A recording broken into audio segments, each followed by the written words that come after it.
Bismillahirrahmanirrahim. Alhamdulillah wassalatu wassalamu ala Rasulillah wa ala alihi wa sahbihi wa man walah. Amma ba'd. Sekali lagi Syekh Abdul Malik Al-Qasim hafizahullah ta'ala mengingatkan kepada kita, i'lam annal mala la yudhammu li dhatihi. Ketahuilah bahwa harta itu tidak bisa dicela karena zatnya sebagai harta. Dia tidak seperti iblis atau syaitan misalnya, yang memang secara zatnya adalah makhluk yang dihinakan, makhluk yang tercela. Tetapi harta seperti yang telah kita sampaikan sebelumnya, pada dasarnya adalah sesuatu yang netral, sesuatu yang tidak bisa divonis sebagai benda yang tercela sampai kemudian memang dia digunakan untuk sesuatu yang tercela. Karena itu ketika dia digunakan untuk sesuatu yang bermanfaat, sesuatu yang diridhai oleh Allah Subhanahu wa ta'ala, maka pada saat itu justru harta itu menjadi jalan kebaikan, jalan kebahagiaan bagi kita di dunia maupun di akhirat. Jadi Syekh Abdul Malik Al-Qasim mengatakan, i'lam annal mala la yudhammu li dhatihi. Ketahuilah bahwa harta itu tidak bisa dicela karena zatnya sebagai harta.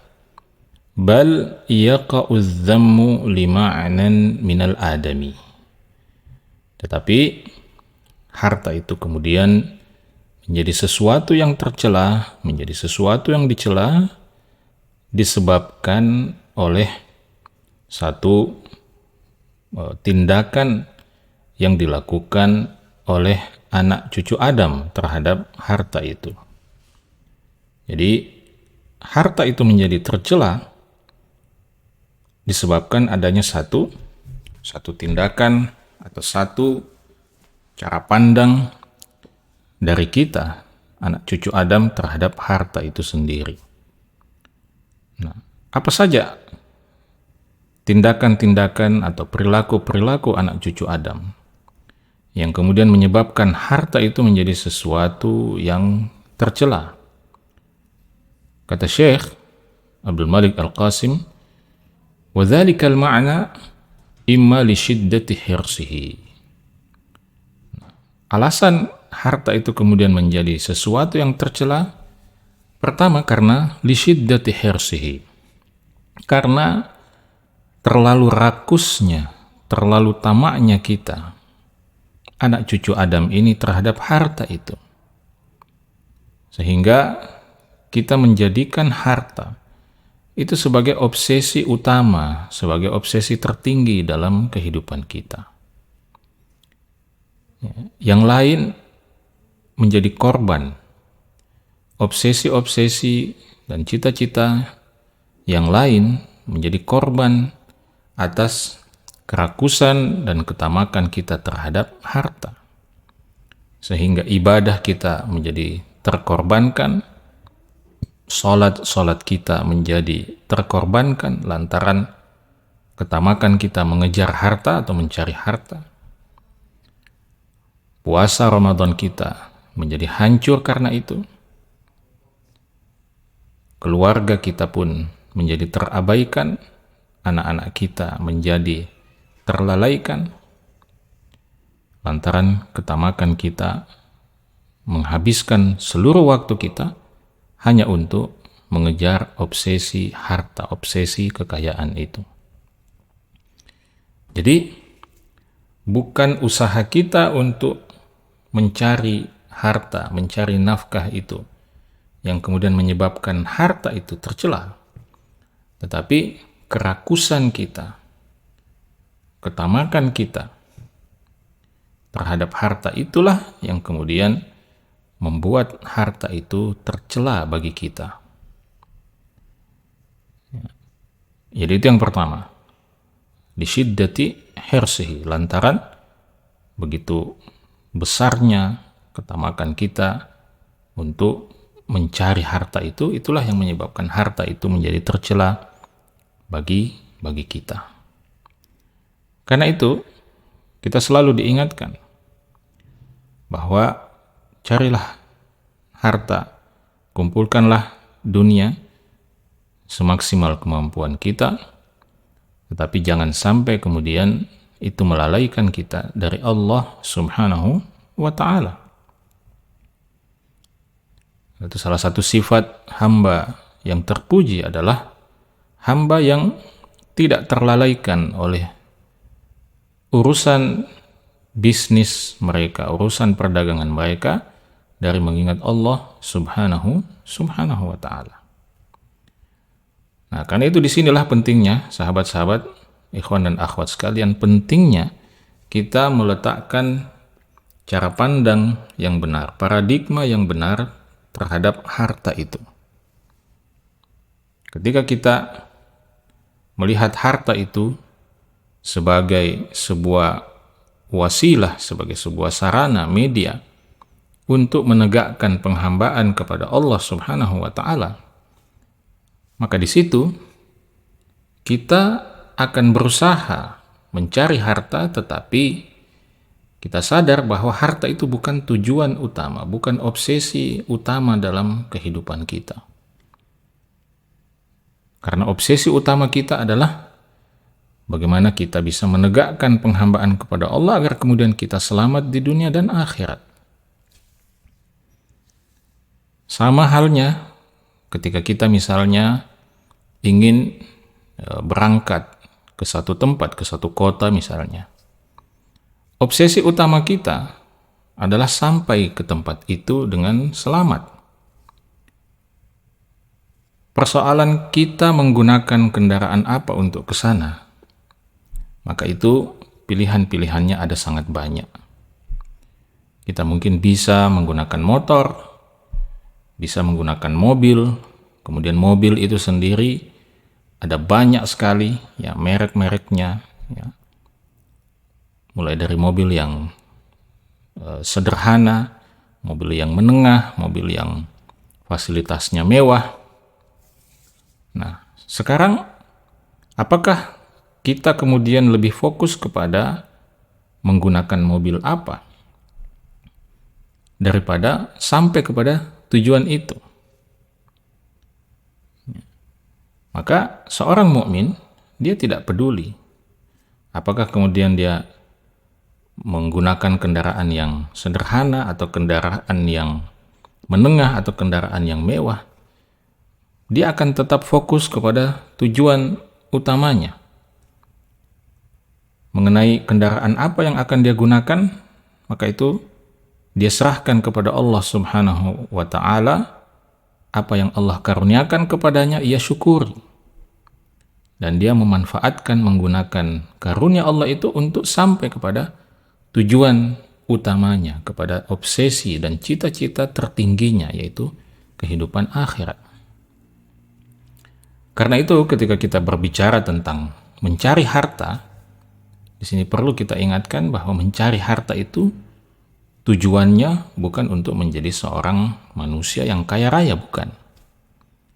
Tetapi tujuannya sekali lagi agar kemudian harta itu bisa kita gunakan untuk menopang hidup dunia kita, agar kemudian kita bisa beribadah kepada Allah Subhanahu wa ta'ala. Karena itu bagi seorang mukmin, dia akan tetap beribadah kepada Allah meskipun hartanya terbatas. Apalagi kalau hartanya berlimpah. Tetapi orang-orang yang lupa kepada Allah Subhanahu wa ta'ala, mereka akan selalu berpikir, saya masih miskin sekarang ini. Hidup saya masih terbatas. Sehingga saya tidak bisa beribadah kepada Allah Subhanahu wa ta'ala karena masih harus apa? Karena masih harus bekerja, mencari nafkah, mencari penghidupan. Nantilah setelah saya sukses, setelah saya berkelimpahan, saya akan fokus untuk ibadah kepada Allah Subhanahu wa ta'ala. Nah, orang yang seperti ini cara pandangnya, yakinlah bahkan ketika dia nanti menjadi manusia sukses pun, dia pasti akan tetap lupa dan lalai kepada Allah Subhanahu wa Ta'ala. Kalau dalam kondisi sempit, dalam kondisi sulit, kita sudah selalu mencari alasan dan pembenaran untuk jauh dari Allah, untuk lupa, untuk lalai dari Allah Subhanahu wa Ta'ala, maka tidak usah heran ketika nanti kita lapang, kita berkelimpahan, kita pun tetap lupa dan lalai kepada Allah Subhanahu wa Ta'ala. Kenapa? Karena kita berangkat dari satu cara pandang yang salah terhadap harta itu. Jadi harta itu sekali lagi adalah sarana, tidak lebih dari sekedar sarana, media, wasilah, jalan, kendaraan yang kita gunakan untuk menegakkan kehidupan dunia dan kehidupan akhirat kita. Sehingga harta tidak pernah menjadi tujuan dan obsesi utama dalam kehidupan kita. Yang menjadi obsesi utama kita adalah bagaimana kita bisa menegakkan penghambaan kepada Allah dengan sebaik-baiknya. Jadi ketika Anda membuat target pencapaian bisnis Anda misalnya, seharusnya Anda juga harus lebih semangat untuk menetapkan target-target ibadah Anda kepada Allah Subhanahu wa Ta'ala. Bahkan kalau perlu, ketika Anda mencapai target-target dunia Anda harus menetapkan juga target-target akhirat yang lebih hebat lagi daripada sebelumnya. Ketika misalnya Allah karuniakan kepada Anda omset yang nilainya, jumlahnya katakanlah 100% meningkat ya, dari tahun-tahun sebelumnya, maka seharusnya ibadah Anda juga kepada Allah Subhanahu wa Ta'ala meningkat atau ditingkatkan 100% dibandingkan tahun-tahun sebelumnya. Tetapi sayang sekali, faktanya manusia justru semakin sukses bisnisnya, kebanyakan manusia semakin berhasil bisnisnya, semakin meluas bisnisnya, justru semakin jauh pula dia dari Allah Subhanahu wa Ta'ala.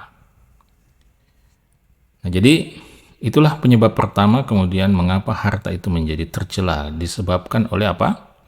Oleh hasrat, ketamakan, kerakusan kita manusia untuk mengumpulkan harta itu, sehingga secara sadar ataupun tidak kita menempatkan harta itu sebagai tujuan utama, bukan lagi sebagai media atau sarana untuk menegakkan kehidupan dunia dan akhirat kita. Lalu yang kedua, penyebab yang kedua yang menyebabkan harta itu menjadi tercela, kata Syekh Abdul Malik Al-Qasim, adalah au tanawulihi min ghairi hillihi, atau disebabkan karena kita mencari harta itu, mendapatkan harta itu dari sumber-sumber yang tidak halal.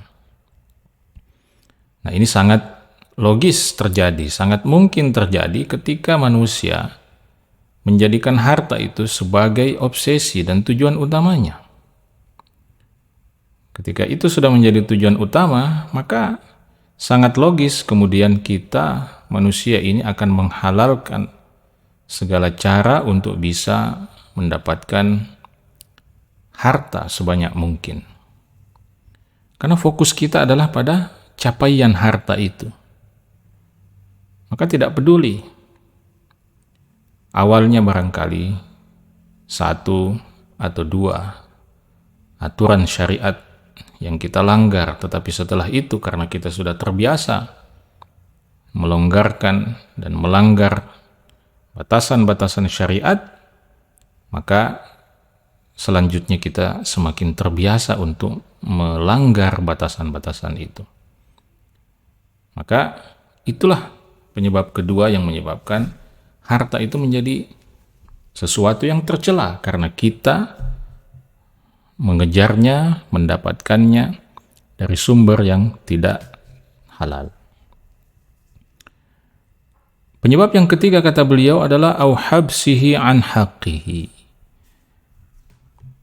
Menahan harta itu sehingga kita tidak mengeluarkan atau tidak menyalurkannya, memberikannya kepada orang yang berhak terhadap harta itu. Dan ini juga sangat logis, sangat mungkin terjadi ketika memang kita mengejar harta itu dengan penuh ketamakan, penuh kerakusan. Sehingga ketika kita mendapatkannya, kita merasa begitu cinta, mabuk cinta terhadap harta itu sehingga kita enggan untuk memberikannya, menyalurkannya kepada orang-orang lain yang berhak terhadap harta itu. Ya, sehingga kita waliyadzubillah menjadi seperti Qarun yang menganggap bahwa capaian-capaian harta itu lantaran kehebatan diri kita, kehebatan kita dalam berbisnis, kehebatan kita dalam bernegosiasi, kehebatan kita dalam melakukan deal-deal, dalam melakukan promosi dan marketing. Padahal semua itu bisa kita dapatkan karena seizin Allah Subhanahu wa ta'ala. Dan ketika Allah Subhanahu wa ta'ala mengizinkan kita untuk mendapatkan target-target capaian harta yang kita inginkan, sesungguhnya Allah Subhanahu wa ta'ala sedang menguji kita. Sedang menguji kita untuk melihat apakah kita kemudian bisa menggunakan harta itu seperti yang Allah Subhanahu wa ta'ala inginkan dari kita. Nah, jadi ini penyebab ketiga yang menyebabkan harta itu menjadi sesuatu yang tercela. Ketika harta itu ditahan oleh sang pemiliknya dan tidak diberikan kepada yang berhak. Kemudian yang keempat, au ikhrajihi fi ghairi wajhihi.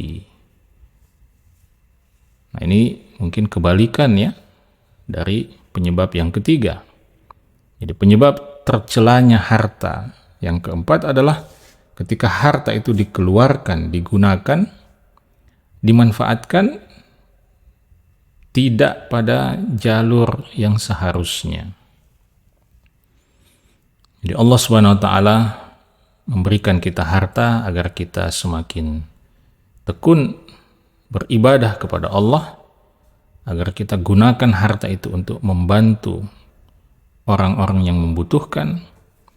Kita gunakan harta itu untuk memperjuangkan agama Allah Subhanahu wa ta'ala. Kita gunakan harta itu untuk berjihad di jalan Allah Subhanahu wa ta'ala, tetapi sayang sekali sebagian orang justru menggunakan harta itu untuk semakin jauh dari Allah Subhanahu wa ta'ala, untuk semakin lalai dari Allah Subhanahu wa ta'ala.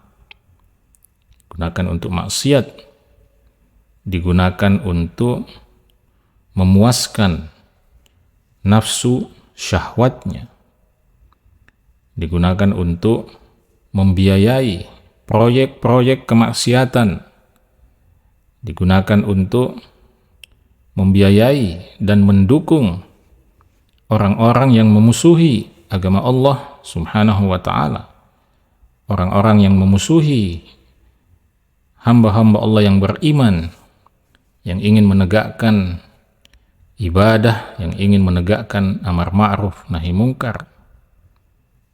Maka ini adalah model-model penggunaan atau pemanfaatan harta di jalan yang tidak diridhai oleh Allah Subhanahu wa ta'ala, dan itu membuat harta kita menjadi sesuatu yang tercela. Jadi ketika dia digunakan tidak semestinya, maka itu sekali lagi menjadikan harta itu tercela di tangan kita. Kemudian yang kelima, yang terakhir Meskipun ini bukan yang paling terakhir, tapi yang terakhir yang disebutkan oleh Syekh di sini adalah awil mufakharati bihi. Al-mufakharah bihi. Ketika harta itu digunakan sebagai media, sebagai sarana untuk menyombongkan diri, untuk membangga-banggakan diri. Nah, ini juga salah satu hal yang seringkali menggoda manusia yang dikaruniai harta oleh Allah Subhanahu wa Ta'ala. Harta itu justru menjadi sumber kesombongannya. Seperti yang kita sering lihat ya, di media-media, ya, di mana para influencer, para YouTuber, para selebgram, ya, memamerkan capaian-capaian harta mereka, ya, dengan berbagai alasan pembenaran, ya. Tetapi intinya tetap sama, yaitu memamerkan capaian-capaian di usia muda, sudah bisa mendapatkan omset sekian miliar, kalau kemudian dia berpose dengan pesawat jet pribadi, berpose dengan kendaraan-kendaraan yang lux. Nah, ini semua adalah hal-hal yang membuat harta dan kekayaan itu menjadi sesuatu yang tercela, yaitu ketika dia digunakan untuk al-mufakharah, digunakan untuk menyombongkan diri. Nah, jadi itu 5 hal yang beliau sebutkan di sini yang menyebabkan harta itu menjadi sesuatu yang tercela. Meskipun pada asalnya harta itu bukan sesuatu yang tercela, tetapi ketika dia dibumbui dengan salah satu dari kelima hal tersebut, maka disitulah harta kita atau harta itu menjadi tercela di tangan kita manusia. Karena itu Allah Subhanahu wa Ta'ala mengingatkan kita dalam surah At-Taghabun ayat 15. Allah Subhanahu wa Ta'ala mengatakan, annama amwalukum wa auladukum fitnah. Bahwasanya harta-harta kalian dan anak-anak keturunan kalian itu adalah fitnah. Nah, fitnah di sini maksudnya adalah ujian, ya, bukan fitnah ya dalam pengertian bahasa Indonesia yang biasa kita kenal, ya, bahwa fitnah itu adalah menuduh orang lain dengan sesuatu yang tidak dilakukannya. Ya, fitnah ya dalam konteks ini menggunakan makna yang lebih luas dari itu. Jadi fitnah itu adalah ujian. Jadi dalam bahasa Arab, kata fitnah itu pada mulanya digunakan untuk proses pembakaran logam mulia, ya, seperti emas misalnya. Nah, untuk bisa mendapatkan kadar terbaik ya, dari emas itu, maka harus dilakukan proses pembakaran sedemikian rupa. Maka manusia pun seperti itu. Untuk bisa sampai pada level kualitas manusia yang istimewa, maka dia harus dibakar dengan ujian-ujian dari Allah Subhanahu wa Ta'ala.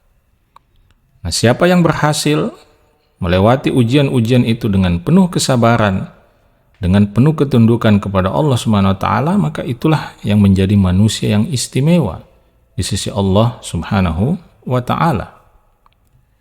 Maka di sini, di dalam ayat ini Allah ingatkan kepada kita bahwa ketika Allah karuniakan kita harta, maka harta itu adalah fitnah, itu adalah ujian. Ujian, apakah kita masih tetap konsisten meyakini bahwa ini adalah karunia Allah pada kita, bahwa ini adalah titipan Allah kepada kita. Apakah kemudian kita gunakan untuk ketaatan atau kita gunakan untuk kemaksiatan? Begitu juga ketika Allah karuniakan kita anak keturunan, itu pun ujian. Apakah kemudian kita bisa mengawal anak-anak keturunan kita di atas jalan Allah Subhanahu wa Ta'ala sesuai fitrah mereka, di atas tauhid, atau justru kitalah yang menyebabkan anak-anak kita menjadi orang-orang yang jauh dari Allah Subhanahu wa Ta'ala. maka semua itu adalah fitnah. Harta itu pun adalah fitnah. Maka kalau kita berhasil melewati ujian-ujian itu, maka pada saat itulah harta itu menjadi sesuatu yang terpuji. Tapi ketika manusia gagal melewati ujian-ujian di balik hadirnya harta karunia Allah itu, maka pada saat itu harta tersebut menjadi sesuatu yang tercela bagi sang manusia pecundang itu. Karena itu di dalam hadis yang diriwayatkan oleh Al-Imam At-Tirmidzi rahimahullahu taala, Nabi kita sallallahu alaihi wasallam mengatakan, "Ma dhi'bani ja'i'an ursila fi ghanam."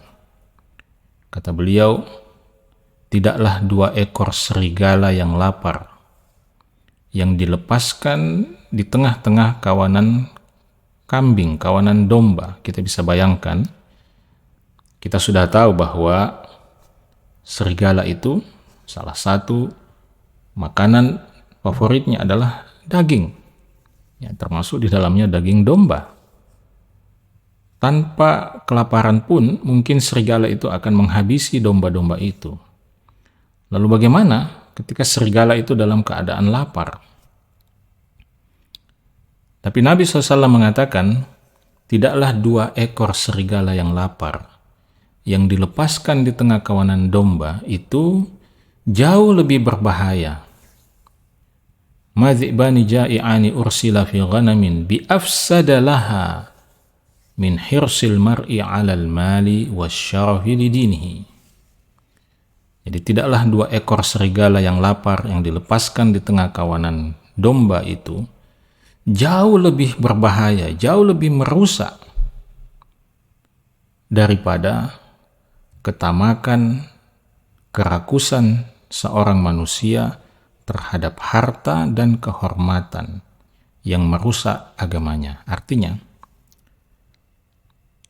daya rusak, daya hancur harta, ya, kerakusan pada harta, kerakusan pada kehormatan, ya, kedudukan di dunia, itu jauh lebih menghancurkan, jauh lebih hebat daya hancurnya bagi seorang manusia daripada 2 ekor serigala lapar yang dilepaskan di tengah kawanan domba.